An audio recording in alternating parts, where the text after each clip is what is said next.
And good morning, everyone. We're live. Congratulations. You made it through the week. Another amazing week of fantastic food safety, food quality, amazing products that we all know, love, and trust. And a lot of times, what we do in food safety and quality assurance, people don't really notice if things go well. But Darren and I, we do notice, and we wanted to say this morning, thank you for everything that you did this week. We really appreciate it. So if you're new, pull up a chair. This is the Food Safety Chat Live, and my name is Brian Armentrout with the Food Leadership Group. And every week at this time on Friday at 8 a.m. Mountain Time, 10 a.m. Eastern, 7 a.m. bright and early for Darren on the West Coast, we have a discussion around food safety. And that's what this is a discussion. And the fantastic part, and I always look forward to this every week, is talking with you and getting your input and feedback because, man, there's a ton of stuff going on out there right now. And of course, if you're new, if you're a returning person to the chat, you recognize the gentleman sitting opposite me. So Dr. Darren Detweiler with the Northeast University, where he's a professor, and he's also the founder of Detweiler Consulting. Darren, how are you doing today? Great. Here, yes, like you said, it's 7 a.m. for me, but we're doing well. And the weather here in Colorado, which is one thing that we love to do here, is let everybody know where in the world we're at. I'm in Loveland. And it looks like you're in a slightly different background than normal. Darren, where are you at? I am in Palm Springs, California today. Nice. I would imagine the weather's going to be pretty good. It's really windy, actually. Very windy. Extreme wind warnings. That kind of ruins the day. Here in Colorado, it's been absolutely fantastic, as Elena can attribute to as well. So yesterday, I think we got close to 80 degrees, Darren. Today, 70s, and then it's going to cool back off. But no snow. It's all rain in the forecast, which is great. Everybody's lawns and everything's super dry. So we're very glad to get that moisture. So hopefully that will take place. The people are filing in here. Chris, good morning. Corey, of course, Tim is here. Good. And Tim is home. So good for Tim. Don't know if you caught that here a few weeks ago. Tim was on the chat for the first time, Darren, and he did an amazing job. Awesome. Austin's here. Very good. It's not a show without Austin on here, so that's good. So man, we've got a ton to do, but before we do, let's everybody join us for our ceremonial drink of your favorite beverage. Cheers. Very nice. I like that.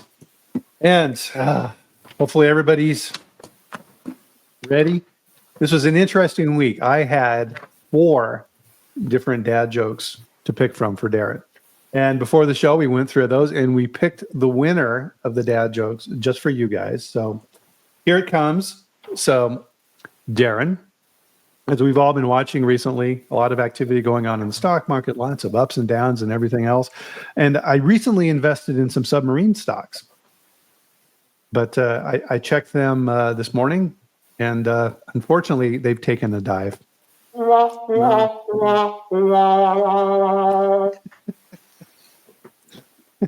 you may be thinking to yourself, if that was the best one? Yeah, that was the best one.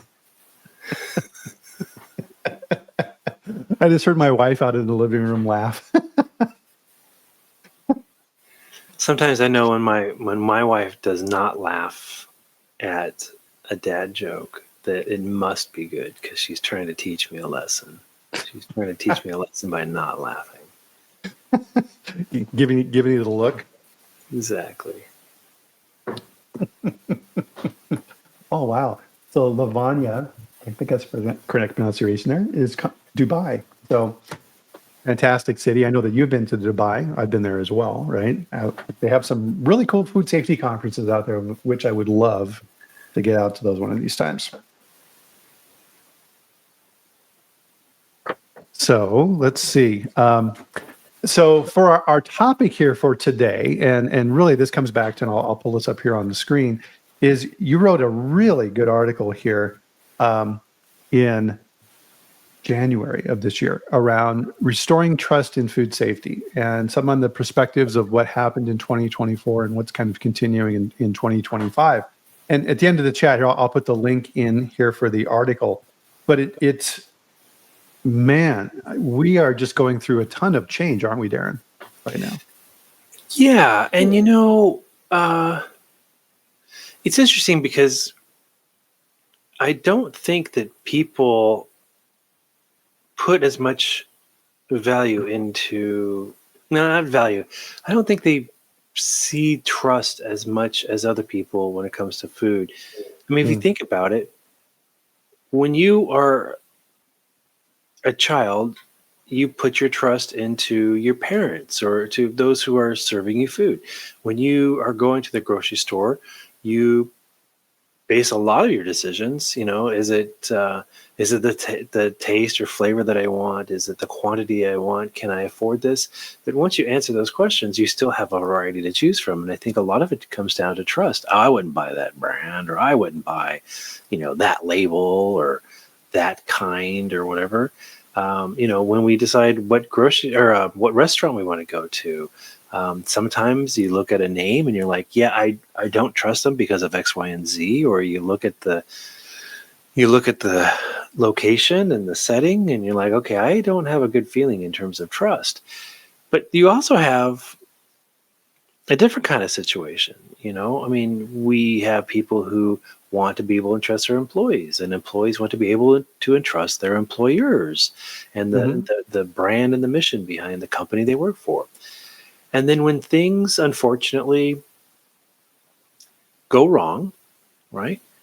You see companies working really hard to regain consumers' trust. We saw this recently with the McDonald's, where they had the deadly outbreak of E. coli tied to onions that were on their quarter pounders. And what's sad is that it really wasn't a McDonald's outbreak per se. It was actually a Taylor Farms outbreak that happened to be that McDonald's was a customer of that brand and had that in there. But still, McDonald's was working really hard, in the morning TV shows and how much they were investing into their locations that were hardest hit by this, all in an effort to regain trust. And, McDonald's has been a company that people have trusted for a very long time. But you know who else has been a company that people have trusted for a very long time? And I alluded to this in the article. Boar's Head. Boar's Head has been around since 1905. The company literally predates Upton Sinclair's novel The Jungle. And they literally had been branding their, packaging and this idea of a trusted premium product. And now here we see again, here's a company that their job is to regain customer trust, and not just customer as in you and me, but customer as in all the retail establishments and sandwiches, every place that is another business, but is their customer as well.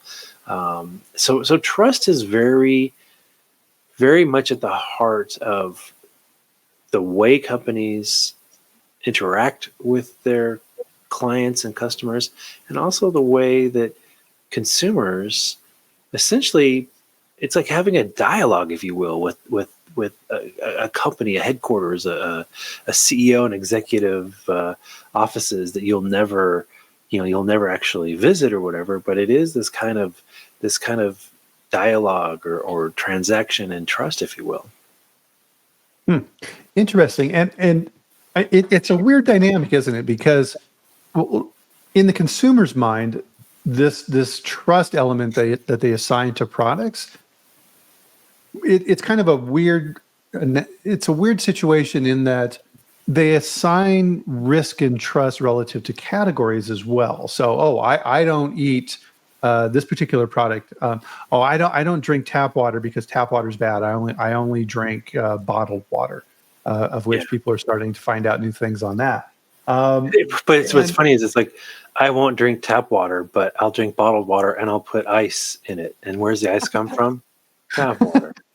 Um, uh, yeah, it is very strange when we kind of subdivide. But also, what's strange is when it comes to making trust decisions, if you will, when it comes to food, many times the trust has nothing to do with the food at all. I mean, we have Mhm. companies where they made some racist comment, they were they were discriminating, they support or donated to a political agenda that we don't like. Mm-hmm. The CEO was caught in some horrible situation or whatever, and we associate trust now.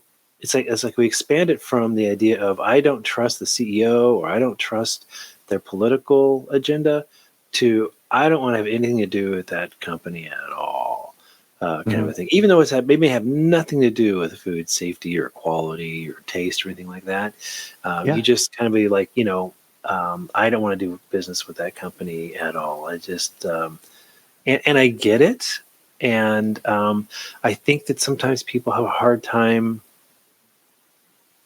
justifying to others why they don't do something. And, you know, because sometimes it might be seen as arbitrary. Yeah. But I think that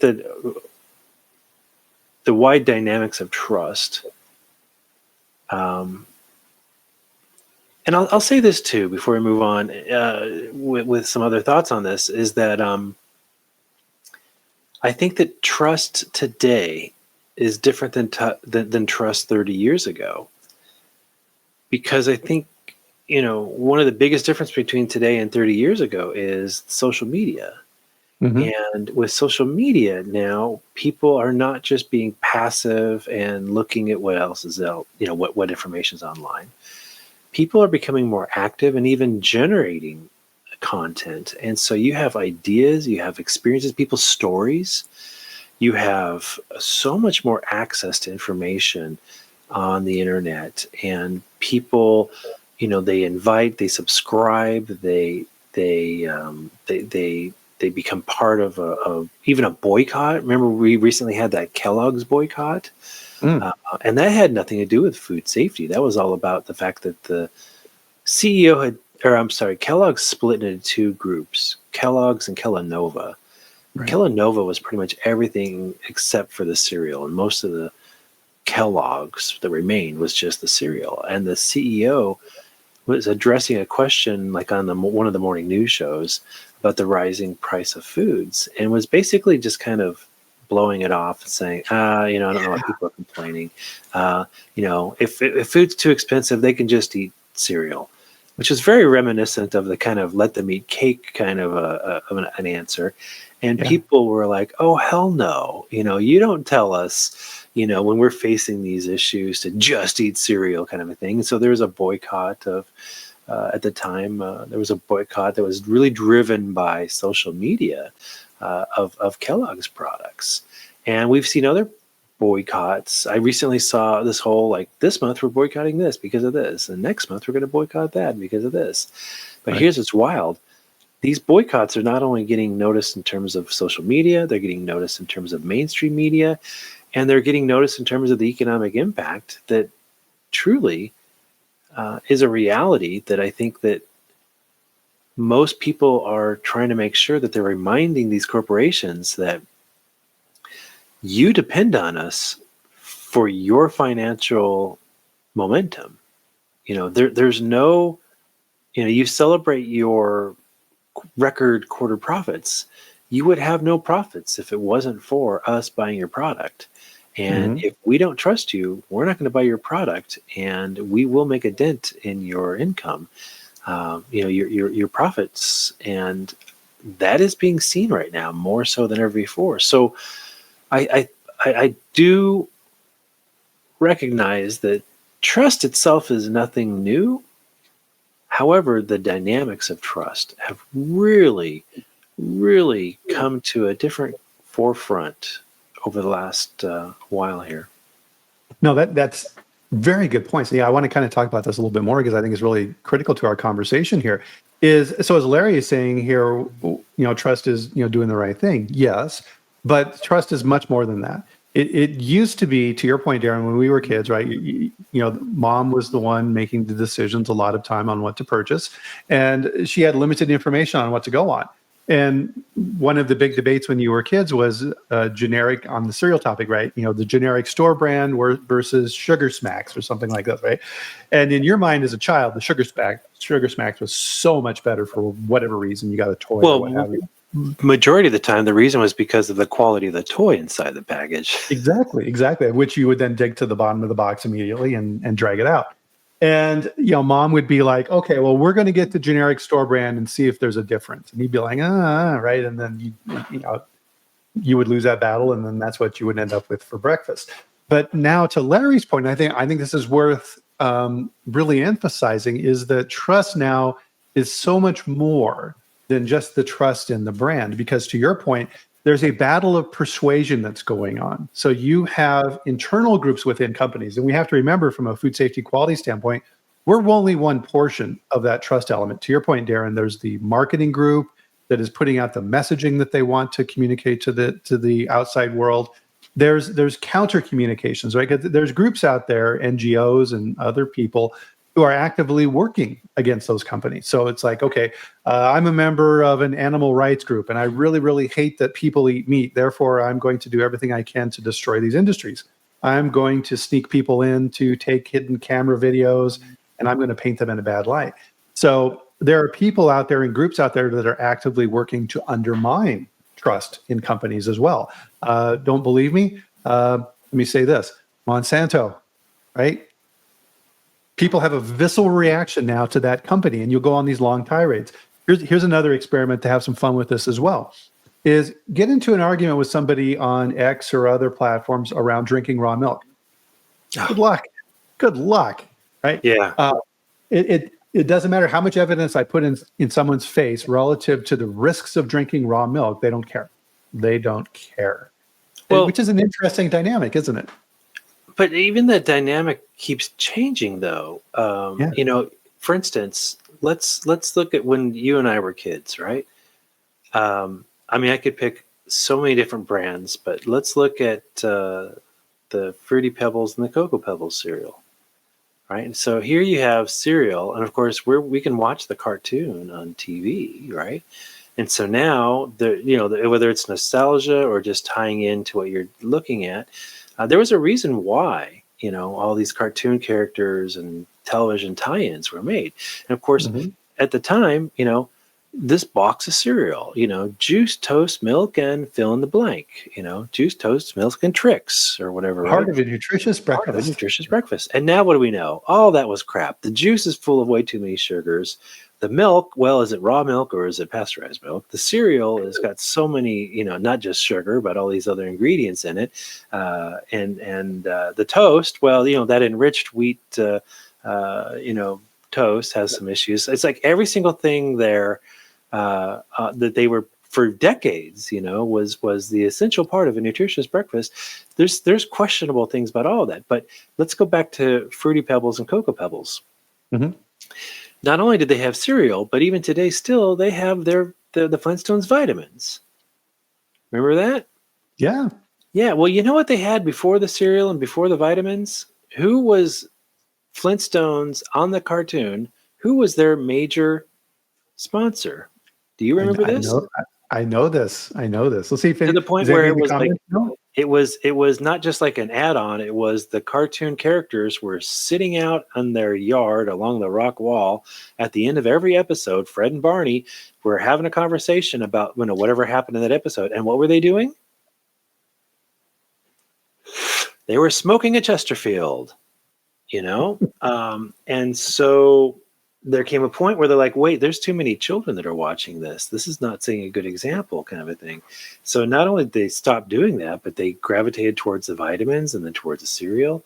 And we can find evidence of when, we want our audience to trust us and what is doing the right thing. I don't know if I've ever told you this, but I'm a very big fan from my childhood of the $6 Million Man. Oh, yeah. And as an adult, I can appreciate the fact that after the first few episodes in season 1, he was supposed to be an enhanced James Bond in the United States, especially if you look at the original movies. But that pressure for him to be the American James Bond, right, meant that he carried a gun and he shot people. And he's like, wait a minute, I've got these bionic powers and I got kids watching me. And I don't think it's a good message if I'm shooting people, killing people. So basically the actor pressured the series, Lee Majors pressured the series, the show, to move away from him ever using a gun again. And he never, you never saw them killing people. You could assume that it was implied that, wow, he just threw that guy off the cliff. He probably died. But, so it goes down to how I really like how you talked about the idea of doing the right thing and trust. The problem is that trust can be interpreted 10 million ways, as can doing the right thing. And what we've seen of late is sometimes people in charge, I don't want to get too political here, but there are people who are in charge. And to them, doing the right thing is not saying, I'm in charge and I accept responsibility. To them, doing the right thing is saying, I don't recall, you'd have to ask so-and-so, I leave it up to them, things like that. You keep kind of pushing the responsibility to other people. And, responsibility to me is an interesting concept. And you mentioned your joke at the beginning. In case people didn't get it, this connection, I spent many years on a submarine in the Navy before I was ever involved in food safety. And the father of the nuclear propulsion program in the Navy was a gentleman by the name of Admiral Rickover. And for many, many, many decades, literally decades, he was in charge of the program. And he had this very important role, but also he had this importance of building nuclear submarines, and not only in terms of the safety of the crew, but also, being able to pull off the mission. Anyway, in talking about responsibility, he says responsibility is a unique concept. You may share with others, but your portion is not diminished. You may delegate it, but it is still with you. If responsibility is rightfully yours, no evasion, no ignorance, or passing the blame can shift the burden to anyone else. To me, it's kind of like saying you can't just outsource responsibility. If you are responsible, if you are a leader, you have responsibility no matter what.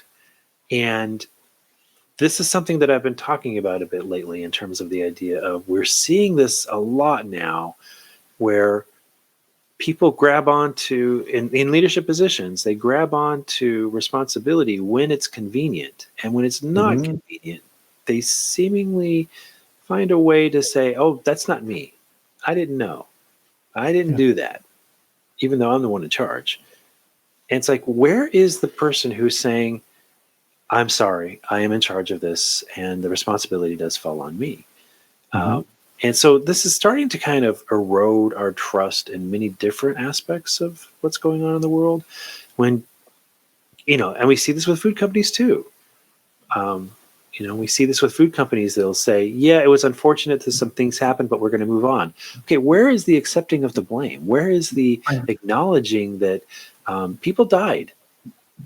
People lost their jobs. People lost money. People went to the hospital. People were discharged and may never have the same quality of life again that they had before they got sick, which was because of our product, which ultimately I was responsible for. I don't hear that. I hear marketing and PR and legalese. I don't hear responsibility being communicated. And that's eroding trust. Yeah. Well, and it goes back to, what was the slogan that President Truman had on his desk, on the plaque? Right? Yeah. The buck stops here. Stops here. And even if you try and instill that corporate responsibility to a failure in the marketplace, if it's not genuine, that doesn't work either. So, for example, in Japan, if they have large food safety issues, they will trot the CEO out, who will then try and placate the public. And I remember in one particular high-profile issue with Snowbrand, where they had milk contamination with staff, they brought the CEO out on stage, who then said, oh, no, everything is fine. Our products are perfectly good. And he drank some. And then he promptly went backstage and threw it up. There was a problem. There was a massive problem. And that company is now out of business. If the public can see through this stuff really, really easily. And if you're disingenuous in your protestations relative to your product as it being trustworthy, that's even worse if you do that. Well, we talked about social media, but if you look at a lot of these reality TV shows and I don't want to conflate the seriousness of food safety with reality TV shows, but in terms of not only the next generation of workforce, the current generation of people, in the workforce, but also consumers, we have all these shows where people are getting 3X's and they're eliminated from the competition, or there's the elimination round, or the tribal council, or people are getting eliminated all the time, either because of talent or because they didn't get there fast enough, I mean, everything from The Apprentice to America's Got Talent to all these different shows, right? Where you're seeing people being eliminated. And yet here, you balance that with the fact that you've got people in positions, the highest levels of position, highest levels of responsibility in our federal government. And it's as if, well, wait a minute, when things go wrong and these people deflect their responsibility, why are they not being held accountable? And it's very strange because, I think about the fact, going back to how I was in the Navy, post World War II, there was a large number of executives within, the equivalent at the time of our Fortune 500 companies that came from military experience. And maybe there was a different understanding in terms of responsibility, but it's as if responsibility is an amorphous term today. And, when you are saying things like, I don't recall, commercial puffery, right? Boars Head legal team came back and said that all the claims based on everything we put on our brand, label, packaging, all that kind of stuff, those weren't real promises or commitments to our customers. Those were just commercial puffery. Mm-hmm. Where does this come from? This idea of you can't honestly take us for our word. And thoughts and prayers. Thoughts and prayers has become such a empty statement. It's a filler. It's not a commitment. It's not an admission. It's not an ownership of responsibility. It's a filler. It's empty. And I wrote another piece that I thought was interesting because it started off with a question and then I started writing on it. And I was talking about how there's a move right now for some companies to bring back the statues, like the statue of Colonel Sanders or the statue of Ronald McDonald or the statue of Burger King or whatever, these kind of roadside monuments, and to some extent there's nostalgia there. But the bigger picture is that it's an effort to kind of win back our trust. But here's the deal, and here's the point I made. These efforts in terms of restoring trust, when companies make promises and they don't follow through with those, or they don't truly prioritize those, then their promises become as empty as those fiberglass statues standing outside in front of their restaurant. And we are starting as a society, as a culture, to say, fool me once, shame on you, but fool me twice, shame on me. We're very aware of this, and I think that the executive boardrooms are starting to wake up to the fact that they can't get away with some of the things they got away with in the past. Right. Yeah, and it's like the phrase that when I look at warning letters or recall notices, you'll see in there, you can pick out the lawyer language immediately. And one of the favorite phrases in there, Darren, is in an overabundance of caution, we're going to recall 500,000 pounds of product for listeria. Well, really, you're just doing that on a whim because you know, right? They're doing everything that they can to avoid blame. And really what you're seeing here, and this gets back to Larry's comment, and is that what we need to realize, and this is food safety is just not documents and processes and trainings and these things. And I think this is part of where we fall down in food safety. We need to do a better job with. This is the psychology of people. This is persuasion. This is communication. And what we fail to realize in our area of expertise here, Darren, is that when a crisis happens, we're not in charge necessarily, and the organism of the company takes over, and the lawyers come to the forefront, and the leadership. And it's like their number one objective in those situations is protect the company. And it's like, oh shit, we need to protect. All right, here's what we're going to do. We're going to put out this notification. What we need to do? Okay, fine. We'll do some public announcements, and we'll knock $2 off the hamburger for a few weeks to get the business back up. Part of this is everything that lives within this sphere, and we do a bad job of this, is we need to prepare for this in advance and say, okay, if our company was to have a severe crisis issue, what would we do? How do we respond? What are our communication protocols? What does that look like? Now let's practice that. How do we want to communicate this information to the public? How do we want to make sure this is done? It's sad, Darren, that the poster example of how to properly communicate and let the public know what's going on in a serious crisis is frickin' Tylenol. How long ago was that?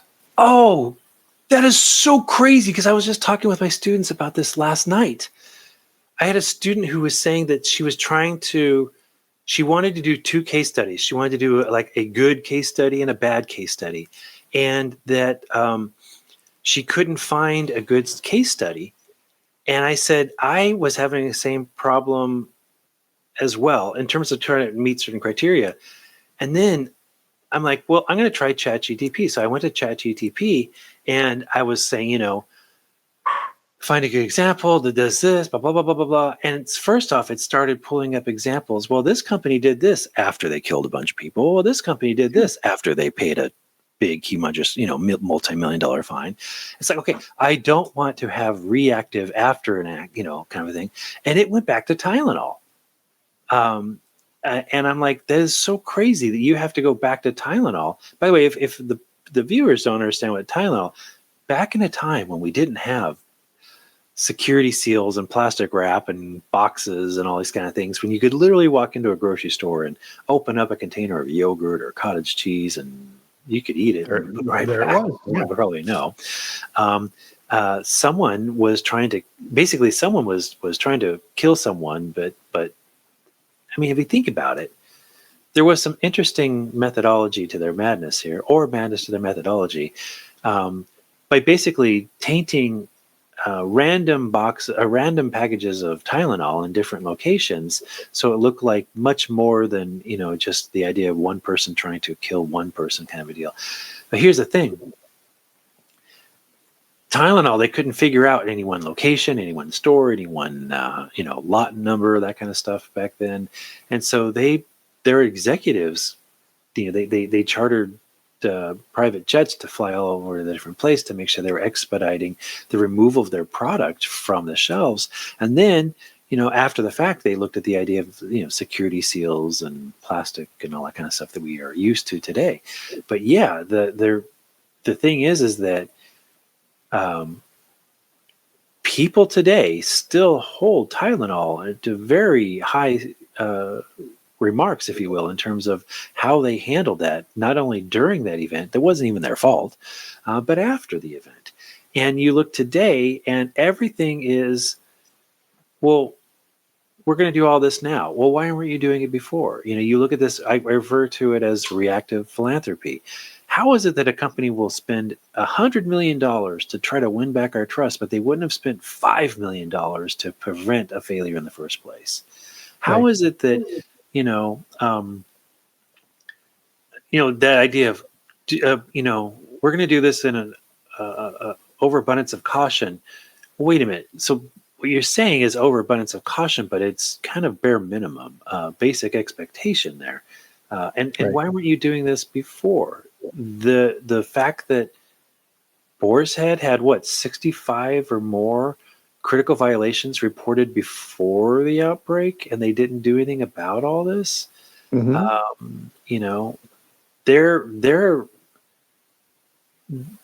Their top leadership, unfortunately, they're angry that information got out. How about you be angry that someone didn't just signed off on this and decided that it wasn't a priority to actually rectify these issues?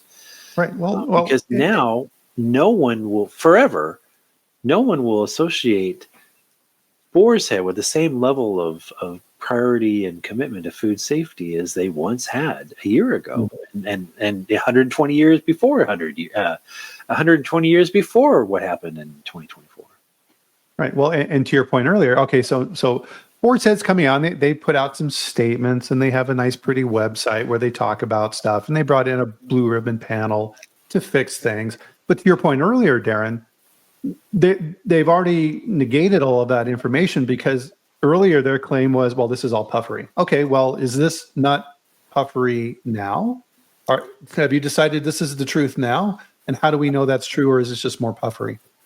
Yeah, well, I've been writing about this idea of doing nothing and how we see doing nothing in different aspects. And to me, the commercial puffery, the different things here, this is like the language of doing nothing. It's like, well, we have to say something. All right, well, then let's be real. Let's be honest. Let's be responsible. No. That's not good for marketing. So we got to say something, but we can't accept blame. We can't accept responsibility. We can't make promises. We can't, because, we could be sued by our choice of words, kind of a thing. And it's like, well, again, that goes back to commercial puffery.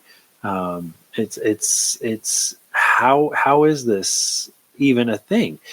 I have to admit, if I, you talk about the idea of trust and doing the right thing. Doing the right thing for who? Because that legal team saying that all these claims of premium and quality and safety are just commercial puffery, that's doing the right thing for the company, as opposed to doing the right thing for, I don't know, the entire landscape of food safety or consumers. So what is doing the right thing? It's kind of like when we say, I'm doing this for, when a politician says, I'm doing this for my constituents. Well, wait, I love the word constituent, because as constituents, the fine people of my district, are constituents my voters? Because there's a difference between the people who live in my district and the people who can vote for me. We hear that a lot.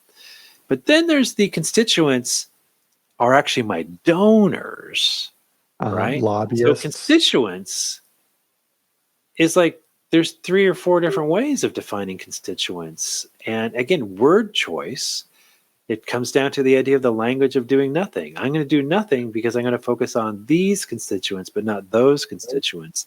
But I'm just going to use the word constituents because it helps me provide that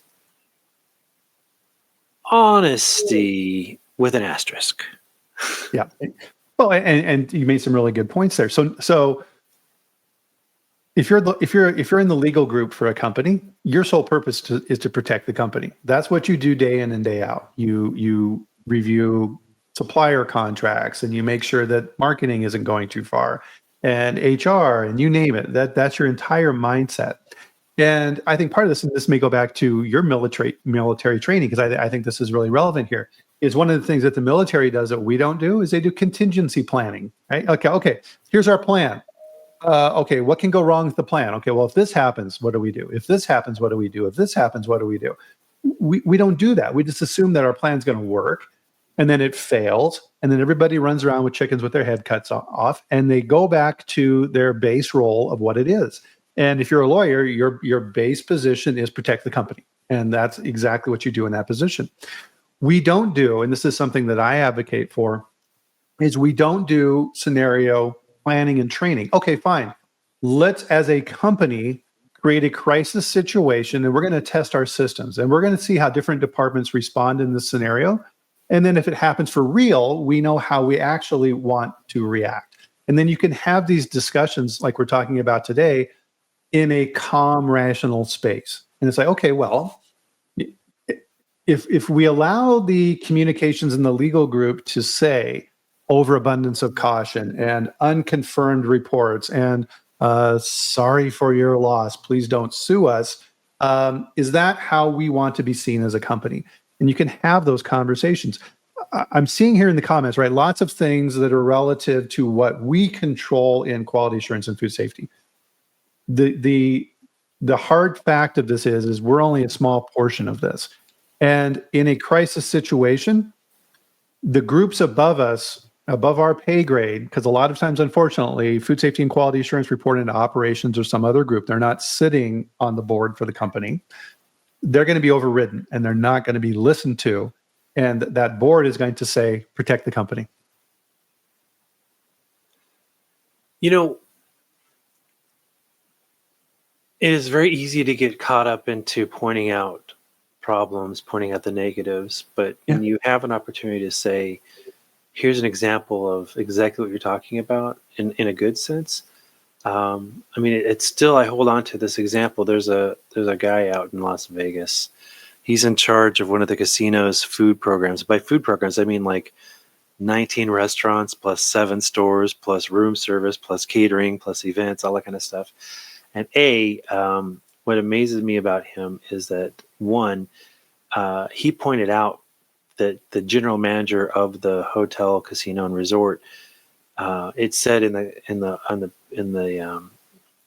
contract and the paperwork, all that kind of stuff, that he does have a role in terms of responsibility for food safety, and he requires the general manager to attend his annual food safety training and to meet with the employees. It impressed me that this guy who's in charge of the food safety division, he refuses to normally wear a suit and tie. He would prefer to wear the chef's coat and be in and amongst the kitchens and the behind the scenes, and it's seen as completely normal that he's behind the scenes. But also the fact that they do like mock trial, not mock trials, but mock scenarios. What happens if this happens? And they go beyond the theoretical. And well, let's pretend this is happening. Let's make it look like this is happening, and let's see how people react. When companies do mock recalls, the idea of let's not wait until we have to deal with a recall to figure out what to do. Let's figure out, let's take the time. Let's shut down this and this and this, and let's do a mock recall, because it's very important for us to not only make sure that our various stakeholders truly do what they're supposed to do, but it's also very important for us as leaders to look at, and are there gaps? Is there something missing, or are we communicating this properly? Did this trigger these actions from the right people? Because these are the differences behind, or the difference, between a successful recall and a very unsuccessful recall. And we know what can happen when there's an unsuccessful recall. So, the amount of proactive and, mock exploration, or being like embedded and behind the scenes, as opposed to just, well, on paper it says this, kind of a deal. When there are companies and entities out there that are doing that kind of work, that is what is the difference between everything being just on paper and for show versus this is a company that is truly making sure these things happen, that there's meaning behind what they say. I also think that, whereas some people could say, well, wouldn't that kind of really scare your employees? Every time you look at a major outbreak, a major recall, you start hearing about these locations are being closed, these facilities are being closed, these stores are being closed, we're going to lay off these people, we're going to bring in new people. And, that's alarming. That doesn't do great for those people, obviously, that have lost their jobs. It doesn't really, I'm sure, hit well in terms of the safety and security of those people who somehow didn't lose their jobs, but they realize that their jobs may be more fragile than ever.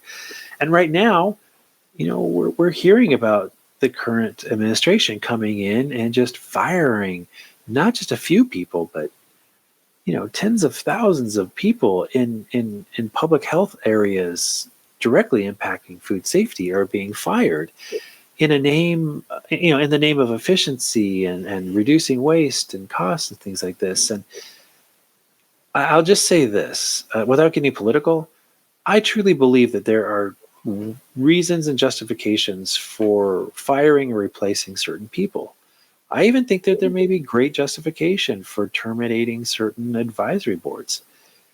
But those come with the idea of they actually spent the time to investigate and interview and figure out what is the role. And some of these very quick decisions right after new people come into these offices, I don't know how we can truly justify the speed with which a decision was being made when there's such a large, you know, large scale ramification of these funds disappearing, these resources disappearing, these people disappearing that are crucial to helping state and local and federal efforts, international efforts, even in terms of food safety. So, Mhm. and I think that this is what's resting on people's minds is not so much yay speed and efficiency, but wait a minute, you know, who's there to mind the store? Mhm. Yeah, and it's definitely causing a lot of stress. We see it all over LinkedIn with people worried about it and what's going on. And then too, this gets back to then back to our food safety topic, consumer perception. So the public is seeing this as well, and then what is this doing to impact trust on that side? So companies should be thinking about this and looking at this, and that's always the hallmark of a good food safety quality department. Is they should be part of that group looking ahead and saying, okay, well, tariffs, right? Okay, well, we manufacture product in Canada. This is going to be a big problem for us. So let's start thinking about this now and figuring out how we can either move operations to the US or figure out other marketing or sales avenues that we can use for incentives, because compared to our US competitors, we're going to be at a severe disadvantage price wise. So, how do we want to react as a company? And then we put on our food safety hat and say, okay, if we're making rapid changes in response to these political activities, how does this impact our food safety? Are we going to have new ingredient suppliers, new manufacturing locations? What does this look like, and how do we need to prepare for this? Well, even beyond the tariffs, though, there are already, restaurants and companies and entities in Canada, for instance, that for a very long time have been getting produce out of California, but outbreak after outbreak after outbreak, this has nothing to do with tariffs or anything political. They're realizing that maybe they need to start investing into their own sustainability, their own self reliance. And, you have American companies that want to have restaurant chains in Canada, for instance, and Mhm. but people want to have lettuce on that hamburger. People want to have their pickles. They want to have their onions. They want to have their cucumbers in their salad. Whatever it is, right? And they just can't get it out of the states anymore. It's not only economically prohibitive. It's just they're not getting the same quality and safety in products. And so there's so many forces going on right now with expansion and with prices, and when food prices are such that it doesn't even make sense to continue to, let's say, buy produce out of the United States up into Canada. Okay, can we invest in indoor ag? Can we invest in more self-sufficient means, kind of a situation? So we're starting to see, it's crazy because it's not just food safety and it's not just politics. It has to do with everything from sustainability and access and all these different elements. And yeah, again, we talked about the idea of subdividing and dividing things in different categories. But in a way, I mean, it's not sustainable food unless it's safe food, and it's not safe food if there's no food. And it doesn't matter if it's safe if it's only safe at a premium, right? Yeah. Shouldn't a non-premium food be safe? So there's a lot of economic values and there's a lot of trust values that go into food, and yet regardless of how your level of trust or your level of food spending ability is, baseline, all food should be safe. And this whole idea of um, um, uh, the GRAS, the generally regarded as safe, that's been an issue that's come up a great deal of late with Yeah. the new head of Health and Human Services. I in some place I was talking about this, that there's this focus on these colorants or these artificial ingredients. In reality, I mean, all food should be generally regarded as safe. And until we can say that all food is generally regarded as safe, why are we focusing on these very few ingredients here? Yeah. Do I think those ingredients should be discussed and examined and explored? Yes, I do. But let's put some focus on the idea of all these other elements in terms of just all food should be safe. Yeah. And whether you're talking about the breakfast cereals that we grew up with in the 70s and 80s, or fast food, or all these different artificial colors and ingredients. You're talking about processed foods, ultra processed foods. It doesn't matter all these things if they're not safe in the first place. Right. Well, and here in the last 10 minutes or so, I want to kind of switch this around now and say, okay, fine. There's all these things going on out there, and one of the things that's very difficult in what we do, and pretty much in life for anyone, is there's things I can control and there's things that are out of my control. You need to be aware of what's going on out there, absolutely. But do you have influence over a lot of those things? No. So part of this is then what can you do? So if you're working in food safety, quality assurance within a company, is you do have control over that. And so that's where you start, is you need to start looking inside of your company and referencing back to some of the things that we've been talking about. Okay, there's some unpleasant things that we may have to deal with, and I get it. Nobody likes to deal with the negative, but guess what? We need to prepare for these things. There's a reason why you put your seatbelt on in your car. You're preparing for an eventuality that may occur. Probably not going to occur, but if it does, you're going to be darn glad that you got the seatbelt on. So it's the same with food safety. Okay, how do we respond to issues? Who are the outside experts that we use? And to Cortland's point here earlier, we need to make sure that those are trustworthy sources and reliable when we need them. And let's start running through some scenarios. Let's start running through some contingencies and see how our company is utilizing what we've created to help respond to these situations. Right now, the basketball tournament, NCAA tournament's going on. Do those teams practice, or do they just show up on the court and then play the game and then go back home? No, right? They continually practice. And these are people who are at the top tier of what they do. Why don't we do that? We need to put together these scenarios. We need to practice, and we need to look at this as an industry and say, okay, within my particular sphere, within my category, produce, meat, dairy, whatever, how is my industry handling these things? So you can start off with what you can control and then start expanding out and influencing in other areas that way as well. Does that make sense, Darren? It does. It does. And it's funny you bring this up, because I recently had a conversation with a CEO who's frustrated about the fact that, this whole delay in the traceability and transparency regulations, right?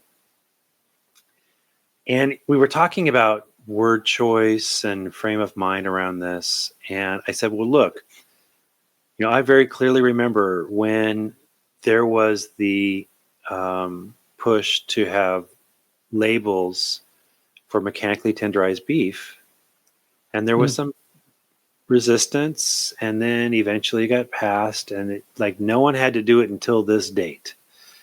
Costco said we don't have to wait for that date, and they were like the first company that was out and labeling if it was mechanically tenderized, because it's the same as, in terms of minimum cooking temperature and food safety, it's the same as ground beef, right? Yeah. The point being is that there are companies that we need to make sure that we are acknowledging the positive, not solely focusing on the negative. If we acknowledge the positive, if we recognize and acknowledge and even celebrate the positive, there are companies who, in the absence of the legal responsibility to do something, because it's not a law yet, or it's not, the implementation won't start yet, they're making decisions based on their economic responsibilities to their stakeholders, their stock owners, right? Because it's going to be harder to implement these traceability and transparency issues down the road. It's going to be more expensive to do it down the road if they don't start now, right? Yeah. But they're also working based on their ethical responsibilities. Imagine someone who knows that this is not safe, and yay, we got a law passed. I'm going to use a weird example, but there were doctors recognizing that they were delivering a baby, and then they were sending mom and dad and baby home in a car. And guess what? They were seeing them a couple hours later because mom was holding the baby in the front seat, and they got into a car accident because dad was so, stressed out, or he'd been up all night or whatever, right? And then they're like, yeah, well, maybe we need to have car seats kind of a thing. And maybe we need to have this be a law that, a child under a certain size or in a car seats, that kind of a thing. These doctors didn't go, well, we're just going to ignore this until the law becomes, it goes into effect kind of a thing. These doctors went out and made sure that there was actually fundraising to, to buy these car seats for families that couldn't afford it, because they refused to send newborns home in an unsafe situation, even though Yeah. the law didn't kick in yet. So there's always examples, whether it's Costco or doctors and pediatric awards or whatever, or OBGYNs or whatever.